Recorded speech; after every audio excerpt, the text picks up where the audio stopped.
வாங்க, இன்னைக்கு நாம ஒரு பழங்கால கதைய பத்தி பார்க்கலாம். இது ரெண்டு புனிதர்கள், ஒரு பெரிய சர்ச்சை, அப்புறம் ஒரு தெய்வீக சோதனைய சுத்தின கதை. ஒருத்தரோட நம்பிக்கைய அது எந்த எல்லை வரைக்கும் கொண்டு போகுதுங்கிறத பார்க்கலாம். இந்த கதை ஆரம்பிக்கிறதே ஒருத்தரோட கோபமான வார்த்தைகள்ல இருந்துதான். சிவபெருமானோட தீவிர பக்தர் ஒருத்தர் மனசு உடைஞ்சு போய் இந்த வார்த்தைகளை சொல்றாரு. இதுதான் ரெண்டு விதமான நம்பிக்கைகளுக்கு நடுவுல நடக்க போற ஒரு பெரிய மோதலுக்கான ஆரம்ப புள்ளி. இந்த கதையோட மையமே ரெண்டு பேர் தான். ரெண்டு பேருமே சிவபெருமான் மேல அளவு கடந்த பக்தி வச்சவங்க தான். ஆனா அந்த பக்தியை காட்டுற விதத்துல தான் அவங்களுக்குள்ள பெரிய வித்தியாசம் இருந்துச்சு. இங்கதான் கதையோட முக்கியமான பிரச்சனை ஆரம்பிக்குது. ஒரு பக்கம் பாத்தீங்கன்னா இருக்கோன் கலிக்காம நாயனார். இவர் ஒரு பெரிய பாரம்பரியவாதி, கொள்கைகள்ல ரொம்ப உறுதியா இருக்கிறவரு. இன்னொரு பக்கம் சுந்தரமூர்த்தி நாயனார். அவரும் ஒரு சிவபக்தர் தான்.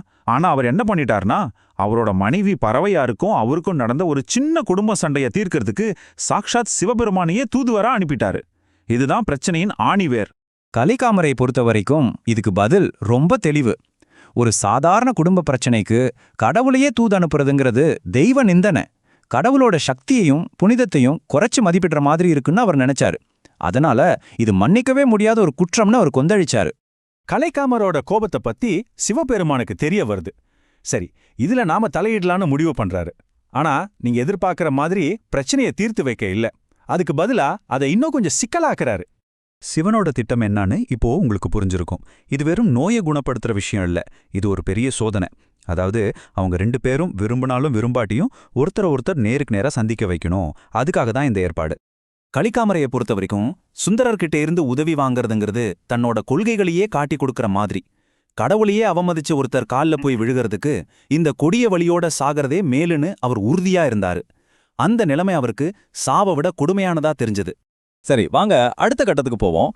இந்த கொள்கை பிடிப்பு கடைசியில எப்படி ஒரு அதிர்ச்சிகரமான, யாரும் ஊகிக்க முடியாத ஒரு முடிவுக்கு அவரை கொண்டு போச்சுங்கிறத பார்க்கலாம். கலிகாமர் வீட்டுக்கு ஒரு செய்தி வருது. அதாவது கடவுளையே அவமதிச்சதா யாரு மேல கோபமா இருந்தாரோ அதே சுந்தரர் அவரை குணப்படுத்த நேர்ல வந்துட்டு இருக்காருன்னு. எந்த மனுஷனை பார்க்கவே கூடாதுன்னு நினைச்சாரோ அவரே தன்னோட வீட்டு வாசலுக்கு வராருன்னு தெரிஞ்சதும் கலிகாமர் ஒரு இறுதி முடிவுக்கு வராரு. தன்னோட கொள்கையா இல்ல தன்னோட உயிராங்கிற கேள்விக்கு அவர் பதில் சொல்ல வேண்டிய நேரம் அது. தன்னோட கொள்கையை விட்டு கொடுக்கவும் அவர் தயாரா இல்ல. சுந்தரர்கிட்ட இருந்து குணமாகவும் அவருக்கு மனசு இல்ல. அதனால அந்த சந்திப்பை எப்படியாவது தவிர்க்கணும்னு முடிவு பண்ணி தன்னோட உயிரையே மாய்த்து கொள்ள முடிவெடுக்கிறார். யோசிச்சு பாருங்க, இதுதான் அவரோட கொள்கை பிடிப்போட உச்சம். தன்னோட மானத்தையும் கொள்கையும் காப்பாத்திக்கிறதுக்காக தற்கொலைங்கிற ஒரு கொடூரமான முடிவை எடுத்திருக்காரு. இப்போ சுந்தரர் அந்த இடத்துக்கு வந்து சேர்றாரு. ஆனா அங்க என்ன நடந்துச்சுங்கிற கொடூரம் அவருக்கு கொஞ்சம் கூட தெரியாது. அவர் சிவன் சொன்ன கட்டளையை நிறைவேற்றணுங்கிற ஒரே நோக்கத்தோட தான் வர்றாரு. நடந்த துயரத்தை மறைக்கணும்னு கலிகாமரோட மனைவி ஒரு பொய்ய சொல்றாங்க. ஆனா சுந்தரர் விடாப்பிடியா இருந்ததால அந்த பயங்கரமான உண்மை வெளிச்சத்துக்கு வந்துருச்சு. விரக்தியோட உச்சத்துக்கு போன சுந்தரர் இந்த சாவுக்கு நான் தான் காரணம்னு குற்ற உணர்ச்சியில தவிக்கிறாரு.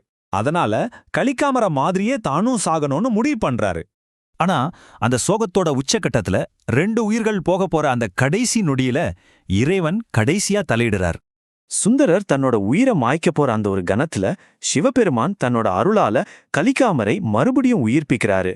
ரெண்டு பேரையும் சாவின் பிடியிலிருந்து காப்பாத்துறாரு.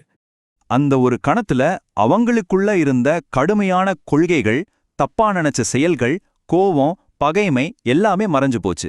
அதுக்கு பதிலா ஒற்றுமையும் மரியாதையும் அங்க உருவாச்சு.